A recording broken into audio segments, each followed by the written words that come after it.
কালকে আমার ফেসবুকে আপলোড করা ছবিতে তুমি রিয়াক্ট কমেন্ট কিছুই করোনি দেখছি। আরে কাজের যা প্রেশার আর বলো না, একটু ফোনটা নেওয়ার সময়ই পাই। আরে ছাড়ো ছাড়ো, ঠিক আছে, কি আর বলবো। কেন, আমি এক্ষুনি করে দিচ্ছি। থাক, জোর করে কিছু করার দরকার নেই। আরে আমি করে দিচ্ছি। আরে ঠিক আছে বাবা, তোমার কাজ শেষ হলে তারপর তুমি রিয়াক্টটা করো। চলো এখন। এই চলো, অনেকদিন ফটো তুলি না, সেলফি তুলি। চলো চলো।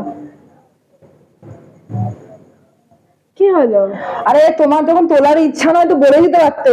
কেন, কি হলো? তুললাম তো। আরে দূরে দূরে দাঁড়িয়ে আছো, কি ব্যাপার? তোমার সত্যি কথাটা বলো, তোমার কি নতুন বয়ফ্রেন্ড জুটিয়েছো? আরে বাবা, আমি তো নরমালি তুলছিলাম। ঠিক আছে ছাড়ো, আমার এখন আর্গিউ করতে ভালো লাগছে না, চল।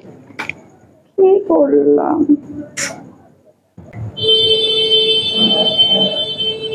আর কি দেখছো? আরে দেখো, এই যে নতুন এই ফুড ট্রাকটা খুলেছে, কি সুন্দর না ব্যাপারটা? ওটা দেখছো নাকি ব্ল্যাক শার্ট পরা ছেলেটাকে দেখছো? আরে আমি ওই ফুড ট্রাকটাকে দেখছি। কোন ছেলে? আমি আরে বুঝি বুঝি, 2 বছরের পুরনো হয়ে গেছে, আর ভালো লাগছে না, তাই তো? আরে কোন ছেলে দেখলাম আমি? আরে বাদ দাও, বুঝেই গেছি, চলো।